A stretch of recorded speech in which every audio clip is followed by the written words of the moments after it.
സുഹൃത്തുക്കളെ, എൻ്റെ ചാനലിൻ്റെ പേര് SN വ്ളോഗ്സ് എന്നാണ്. ഞാനിതിൽ ചെയ്യാൻ ഉദ്ദേശിക്കുന്ന വീഡിയോ ഹസ്തരേഖാശാസ്ത്രത്തെക്കുറിച്ചാണ്. അതായത് കൈരേഖാശാസ്ത്രം. നമ്മൾ ഏതൊരു കാര്യം തുടങ്ങുമ്പോഴും ഭഗവാനെ പ്രാർത്ഥിച്ചിട്ടാണല്ലോ തുടങ്ങുന്നത്. അതുപോലെ നമുക്ക് പ്രാർത്ഥിക്കാം. ഓം വിഘ്നേശ്വരായ നമഃ. ഏതൊരു കാര്യത്തിനും ഒരു ഇൻട്രൊഡക്ഷൻ ആവശ്യമാണല്ലോ. നമുക്കാദ്യം കൈരേഖാശാസ്ത്രത്തിൻ്റെ ഒരു തുടക്കം നോക്കാം.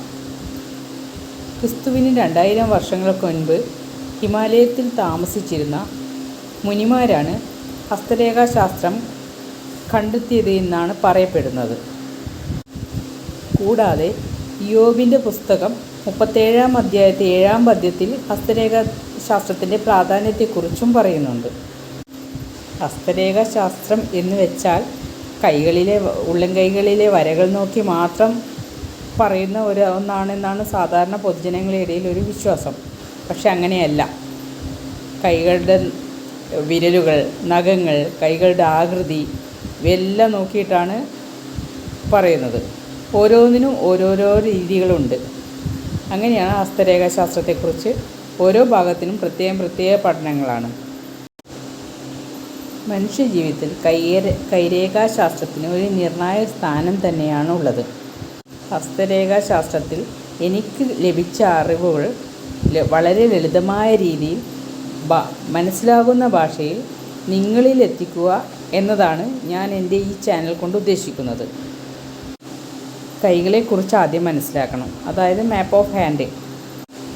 രേഖാശാസ്ത്രത്തിൻ്റെ സൂക്ഷ്മതലങ്ങളിലേക്ക് പോകുന്നതിന് മുൻപ് നമുക്ക് കൈയെക്കുറിച്ച് ചെറിയൊരു പഠനം നടത്താം. അതായത് ഒരു പ്രതലത്തിൽ കൈ അമർത്തി വെച്ച് കഴിഞ്ഞാൽ 3 വ്യത്യസ്തമായ ഭാഗങ്ങൾ കാണാം.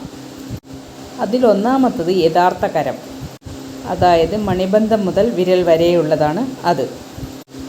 രണ്ടാമത്തെ ഭാഗം അങ്കുലീയമാണ്. അങ്കുലീയം എന്ന് വെച്ചാൽ വിരലുകളാണ്. മൂന്നാമത്തെ ഭാഗമായി പറയുന്നത് തള്ളവിരലാണ്. വിരലുകൾ 4 എണ്ണമാണ്. ആ 4 വിരലുകൾക്ക് 3 പാർട്ടുകളാണ് ഉള്ളത്. ഒന്നാമത്തെ ഭാഗം നഖത്താൽ മൂടപ്പെട്ട ഭാഗം. രണ്ടാമത്തേത് മധ്യഭാഗം. മൂന്നാമത്തേത് കരവുമായി ബന്ധിപ്പിക്കുന്നത്. ഇനി തള്ളവിരലിന് 2 അസ്ഥികളാണുള്ളത്. ഇതിന് വിരലഗ്രം, വിരൽസന്ധി ഈ 2 ഭാഗങ്ങൾ മാത്രമേ ഉള്ളൂ. ഇനി വിരലിൻ്റെ അഗ്രത്തെക്കുറിച്ചൊന്ന് പറയാം. വിരലഗ്രം 4 രീതിയിലുള്ളതാണുള്ളത്. ഒന്നാമത്തേത് കൂർത്തത്. കൂർത്ത വിരലുകൾ ഉള്ള കൈകളുള്ള ആളുകൾക്ക് അതിൻ്റെ അടിഭാഗം മുതൽ അഗ്രം വരെ നല്ല മൃദുവായിട്ടായിരിക്കും ഉണ്ടാവുക. രണ്ടാമത്തേത് സൂചിയാകാരമാണ്. അസ്ഥി മുതൽ മുകളിലോട്ട് കോണിൻ്റെ ആകൃതിയിൽ കൂർത്തതായിരിക്കും. മൂന്നാമത്തേത് സമചതുരാകൃതിയിലുള്ള വിരലുകളാണ്. ഇത് വിരലിൻ്റെ അറ്റം മുതൽ ഒടുക്കം വരെ വീതി കൂടിയതായിരിക്കും. നാലാമത്തേത് ചട്ടുകാകൃതിയിലുള്ള വിരലുകളാണ്. ഇത് വിരലിൻ്റെ അഗ്രം ചട്ടുകത്തിൻ്റെ ആകൃതിയായിരിക്കും. അതായത് പരന്ന രീതിയിൽ.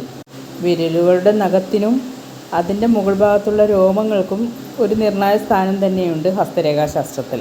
ഇത്രയും വിശദമായി കൈയെക്കുറിച്ച് പറയേണ്ടതില്ല. എങ്കിലും ഒരു ഇൻട്രൊഡക്ഷൻ എന്ന രീതിയിലാണ് ഞാനിത് അവതരിപ്പിച്ചത്. കൂടുതൽ പറഞ്ഞാൽ വീഡിയോ ഒരുപാട് നീണ്ടുപോകും. അതുകൊണ്ട് ബാക്കി ഭാഗം അടുത്ത വീഡിയോയിൽ ഇടുന്നതാണ്. അടുത്ത വീഡിയോ വരും വരെയും വണക്കം.